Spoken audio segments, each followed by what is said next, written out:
Bonjour, bienvenue sur la chaîne de la construction du réseau de Wessenheim et de son extension, j'espère que vous allez bien. Je vais aujourd'hui prendre un petit peu de temps pour répondre aux questions qui ont été posées dans les sections de commentaires des deux dernières vidéos, parce que avant de pouvoir continuer, et aussi parce que j'ai pas mal de choses à faire, donc j'ai pas pu continuer à travailler là-dessus, mais il y a beaucoup de questions qui ont été posées concernant le câblage, et je voudrais remettre un petit peu d'ordre dans tout ça, et vous indiquer plusieurs choses. La première, vous avez pu constater que je n'ai pas parlé de moteur d'aiguillage hier.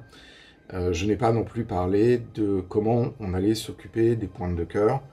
Je vous ai simplement indiqué qu'elles devaient être polarisées. Alors, effectivement, j'ai eu plein de questions. J'ai eu aussi des questions sur est-ce qu'on peut mettre qu'un seul moteur pour commander deux aiguilles, etc. Non, on va revenir un petit peu là-dessus. Je vais essayer de vous montrer simplement, si je n'ai pas mis dans un premier temps de schéma plus avancé, ou tout du moins plus abouti par rapport à ce que je dessinais hier, c'est que ça ne rentrait pas dans le scope du simple fait de modifier un ensemble d'aiguilles pour pouvoir créer ce double crossover, cette double bretelle. Là, ce qui, moi, m'intéressait, c'était de montrer, de pointer les endroits où j'allais devoir faire des repiquages, quel type de fil j'allais devoir mettre, c'est-à-dire est-ce que c'est un fil rouge ou un fil noir, ou un fil violet pour les pointes de cœur, et où je devais mettre mes coupures de rails par rapport à l'assemblage que j'avais prévu. Ensuite, après cet appareil de voie, donc, qui est composé de 4 aiguillages et d'un croisement diamant, cet appareil de voie, et bien évidemment, il va devoir être piloté. Alors, non, on ne peut pas faire ça avec un seul moteur. Parce que vous avez plein de cas où vous allez devoir tracer des routes, et si vous avez qu'un seul moteur, même avec des mécanismes de renvoi, ça vous fait de la micromécanique, et c'est pas fiable. Donc de toute façon, il faut partir du principe qu'un aiguillage, un moteur. Même si vous avez, dans le cas d'une bretelle double, 2 aiguillages qui sont asservis l'un à l'autre. Donc après, il y a plusieurs possibilités. Soit on dit qu'on a 2 moteurs qui sont, on va dire, leaders, c'est-à-dire qui reçoivent les informations de commande, et 2 moteurs qui sont asservis. Donc par exemple, le moteur 1 et le moteur 2 est asservi au moteur 1, c'est-à-dire que quand le moteur 1 finit de faire son déplacement par ses commutations internes, il active le déplacement du deuxième. Pourquoi pas? Ça permet visuellement de faire un séquençage, mais c'est finalement pas très intuitif, et ça vous empêche d'avoir le monitoring du comportement de chaque moteur. Donc ça, c'est une solution qu'on aurait pu faire, notamment en analogique, mais qui finalement ne va pas du tout. Ensuite, après, on pourrait mettre des systèmes avec des bras de retour, etc. Mais encore une fois, ça vous fait de la mécanique. Donc, il y a 2 choses indépendantes à bien cibler. D'une part, on a la commande des moteurs. Donc, la commande des moteurs, avec des MP5, c'est relativement simple. Il y a 3 fils par moteur qui vont à votre boîtier de commande de moteur. Bon, maintenant, on m'a posé la question de savoir est-ce qu'on allait utiliser les contacteurs offerts par le moteur pour pouvoir notamment faire les commutations de pointe de cœur. Alors, moi, c'est pas l'option que je vais choisir. Je vous montre ici le petit schéma. Ça, c'est un schéma traditionnel électrique de commutation de ce type d'appareil de voie. Le problème, c'est que vous utilisez justement les contacteurs du moteur qui ne sont pas super fiables dans le temps, donc il y a un risque de panne, et qui peuvent montrer des faiblesses quand il s'agit de passer des forts courants. Alors effectivement, cette bretelle double n'est pas destinée à faire passer des forts courants, puisque sur la dimension de la bretelle, c'est une locomotive qui passe. Donc la locomotive, elle va fonctionner maximum 1 ampère, allez, 1 ampère 2 dans le cas où de vieilles locomotives avec des moteurs poussifs. mais quand même vous faites passer 1 ampère sur un connecteur à commutation mécanique. Bon. Donc on peut faire ça, mais moi je ne conseille pas de faire ça. D'autant plus que dans la topologie Mi-Junction, on a complètement résolu le problème en se disant, vous prenez les moteurs, vous les connectez à une carte, vous prenez les sorties des pointes de cœur, vous les connectez à une carte, et c'est le système qui, en traçant les routes, s'occupe de la polarité de tout ça. Ce qui, à mon sens, surtout vu la complexité du bousin, est ce qu'il y a de plus simple. Parce que du coup, vous gardez le monitoring du fonctionnement de chaque moteur, notamment en ce qui concerne le diagnostic du fonctionnement individuel de chaque moteur. Ensuite, les polarités sont gérées de façon intelligente, en fonction des routes. Donc vous n'avez pas à vous poser les questions de faire des chaînages de câblage, etc. Vous tirez tous les câbles, vous les rassemblez sur le boîtier de commande, et c'est fini. Après, dans New Commander va vous dire, si je prends cette route-là, le cœur, le PDCA ou le PDCB vont prendre telle ou telle polarité, et les 2 aiguilles qui font prendre cette route vont avoir ces 2 polarités de cœur, et vous n'avez pas à vous faire de nœud au cerveau. Sinon, effectivement, vous pouvez faire le schéma que j'ai mis il y a quelques minutes, en utilisant effectivement les contacteurs asservis en déplacement, et faire une pieuvre de câblage sous votre appareil de voix. Les 2 solutions sont correctes. Maintenant, moi, ma préférence va sur je me pose pas de questions et je branche le fil rouge sur le bouton rouge, le fil marron sur le marron, le noir sur le noir, etc. Et le violet sur le violet, et de me dire que c'est l'intelligence du système qui va me dire, qui va s'occuper de faire la polarisation. Donc voilà, je voulais répondre un petit peu à ça, parce qu'effectivement ce cycle de vidéo n'était pas lié au câblage en lui-même, ni à l'installation. Donc ça c'est le premier point. Deuxième point, comment je vais réaliser l'appareil de voix, parce que effectivement je vous ai montré cette tablette, ce morceau de bois sur lequel j'ai fait mes montages.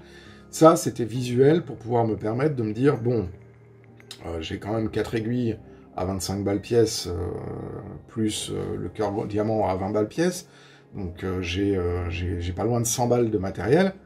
Avant de commencer à sortir la Dremel et les disques à tronçonner, on va peut-être commencer à réfléchir un petit peu de comment on va construire les étapes, et comment on va plutôt planifier les étapes de construction, c'est plutôt dans ce sens-là qu'il faut dire, pour faire en sorte d'avoir un résultat qui soit le plus fiable possible. Parce qu'on comprend bien que quand on modifie fortement, comme ça va être le cas des aiguilles du commerce, il faut s'assurer un minimum que la géométrie est respectée, qu'on ne va pas avoir trop d'embrouilles par rapport aux différents calages. Donc, une phase de réflexion sur le câblage, une phase de réflexion sur l'assemblage. Une fois que ça c'est fait, là, à ce moment-là, je vais pouvoir commencer la fabrication. Alors la fabrication, elle va se faire en plusieurs étapes. D'abord, je vais commencer à faire une modification de la première aiguille de référence. Donc ça sera aiguille, déviation gauche ou droite, je ne sais pas encore, que je vais venir mettre sur une cale, sur une autre planche, pas celle-là du coup, qui va être ma planche de mise en œuvre.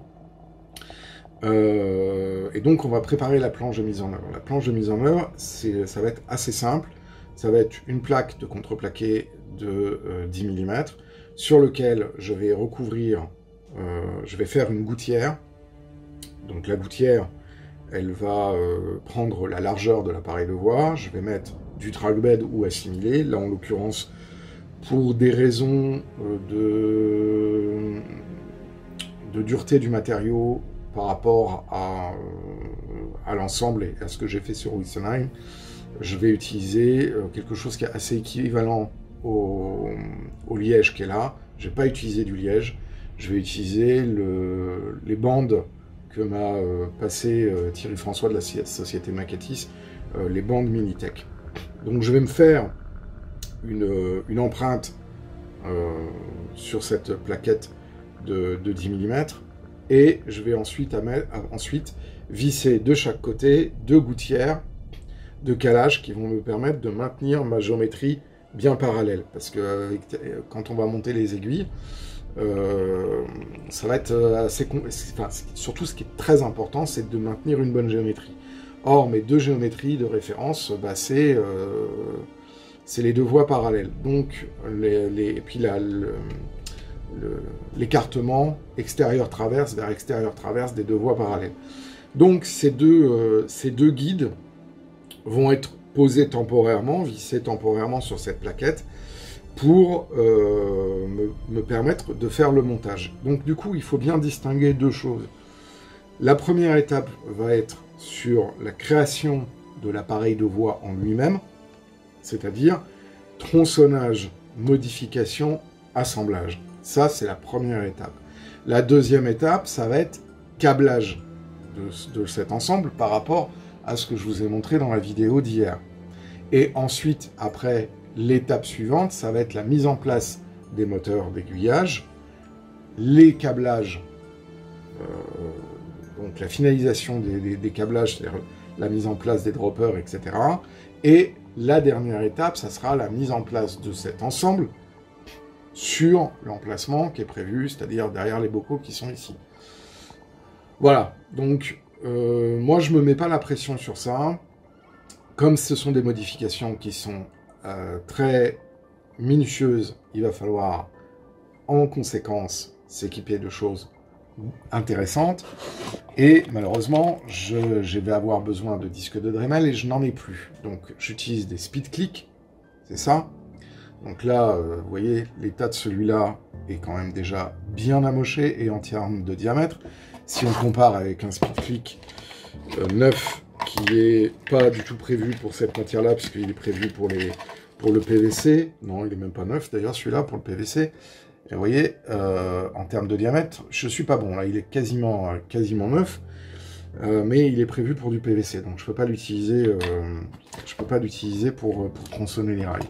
Donc, il faut que je rachète des split click. Donc, pour l'instant...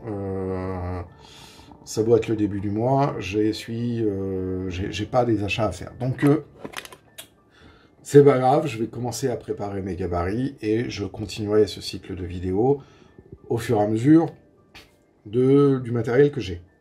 Donc, qu'est-ce qu'il va vous falloir pour faire ce matériel? Déjà, il vous va falloir une Dremel ou une perceuse, un micro-outil, un porte-outil électrique Proxon, donc Dremel ou Proxon. Moi, j'ai une Dremel, mais Proxon, c'est très bien aussi. Hein.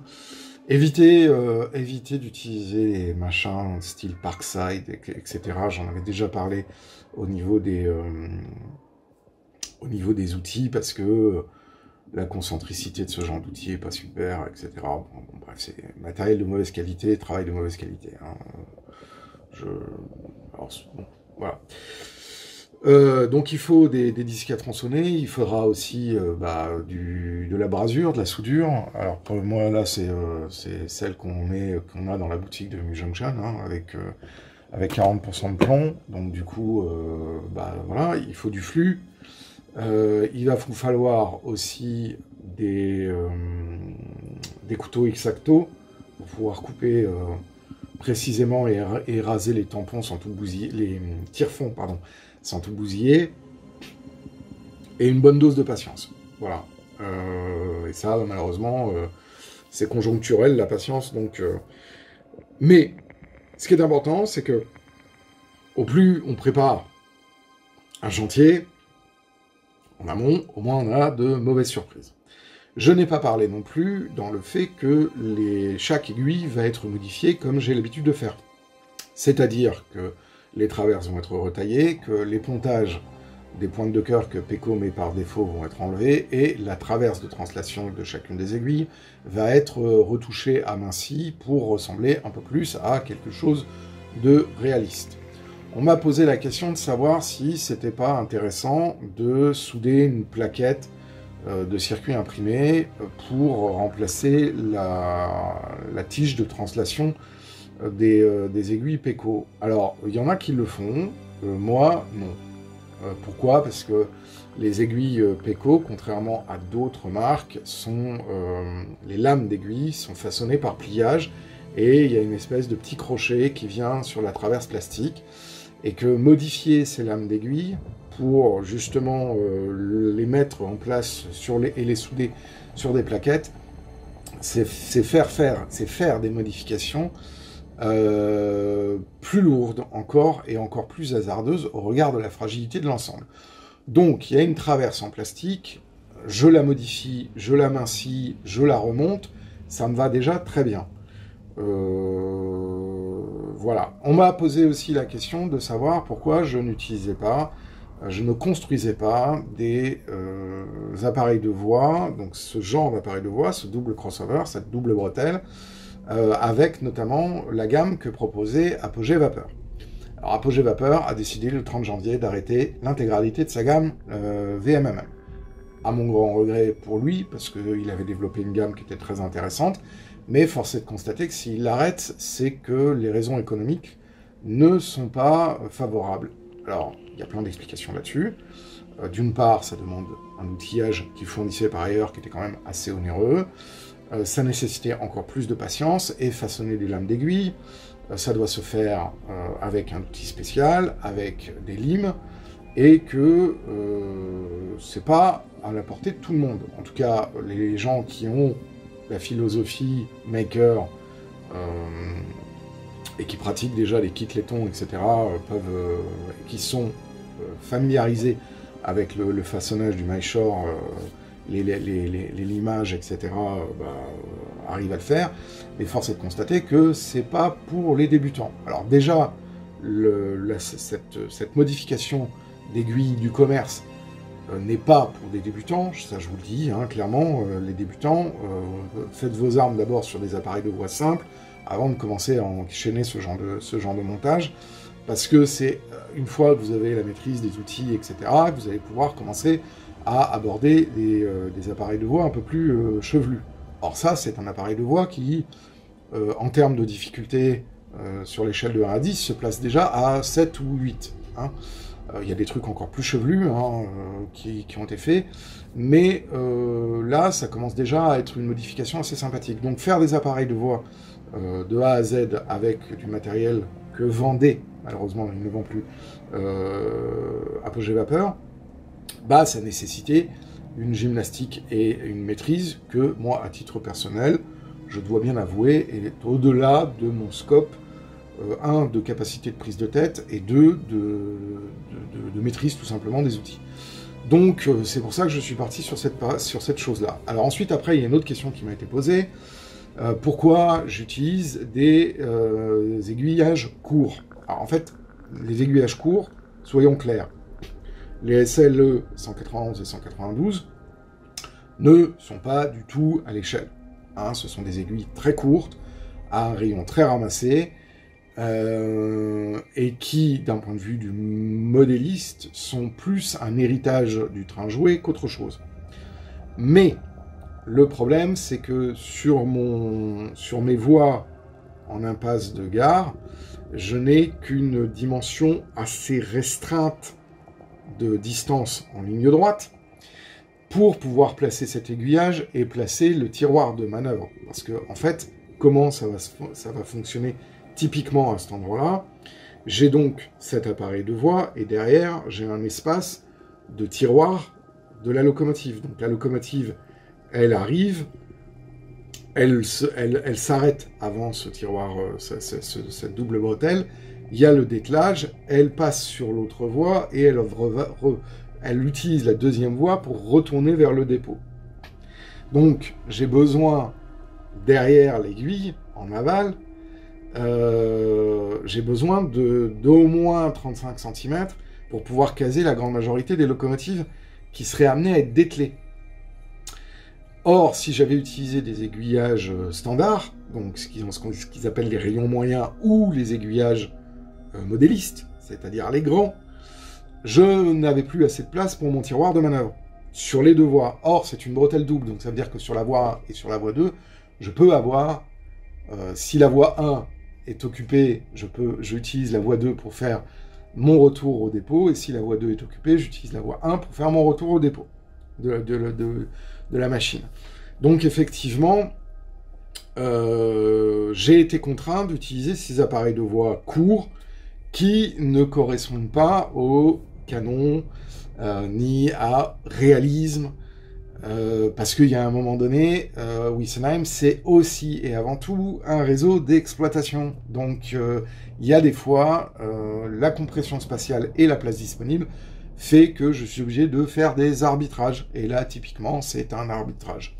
Donc, on va améliorer les aiguilles, on va leur donner un aspect un peu plus réaliste, mais effectivement, d'un point de vue strict du réalisme, j'aurais dû prendre des aiguilles longues, ce qui me fait un appareil de voix qui fait 65 ou 70 cm de long pour la même chose que je vais avoir en à peu près une trentaine de centimètres. Donc voilà, c'est la raison. Voilà, j'espère que j'ai répondu à l'ensemble des questions principales. Juste un petit point, vous avez donc deux possibilités pour le câblage, soit faire un câblage comme ceci, soit faire un câblage comme on le préconise à MuJunction. J'aurai l'occasion plus tard de reprendre l'ensemble des schémas de câblage au propre, donc pas sur des choses, et ce sera mis soit sur le Discord, soit sur le site ou sur les annexes documentaires. Voilà, de toute façon, ne vous inquiétez pas, moi, à titre personnel, pour cet appareil de voix, je vais pas me prendre la tête à faire des câblages et des relais. Je vais tout balancer sur le module qui se gérera tout ça gentiment. C'est l'un des avantages d'avoir un système plug and play et intuitif. Voilà. Je tiens à vous remercier, vous êtes de plus en plus nombreux à suivre l'activité de la chaîne Bienvenue à Wessenheim. Je tiens aussi à remercier toutes les personnes qui mettent des messages dans l'espace commentaire, ça me fait énormément plaisir de pouvoir interagir avec vous. Je vous remets en description le lien vers Tipeee. Merci à toutes les personnes qui font des dons pour le financement de la chaîne et du projet Nomade ainsi que des autres projets. Là, comme vous l'avez compris, ces 3 premiers épisodes vont être un petit peu mis en pause. Je vais passer sur autre chose. Hein, c'est un peu le mode de fonctionnement de la chaîne. Je reviendrai dessus, vous inquiétez pas. Simplement, là, j'ai pas le matériel pour pouvoir le faire. C'est le week-end qui arrive et je suis pas sûr de pouvoir avoir le temps d'aller acheter le matériel pour pouvoir continuer ce cycle de vidéos. Du coup, je vais revenir sur du décor et aussi un peu de câblage dans l'extension pour revenir un petit peu sur quelques points qui m'ont été demandés. D'ici là, je vous souhaite à toutes et à tous une excellente journée, nuit, matinée, en fonction du moment où vous regardez. Prenez soin de vous, prenez soin de vos proches, et d'ici là, si vous en avez l'occasion, faites du train. Ciao!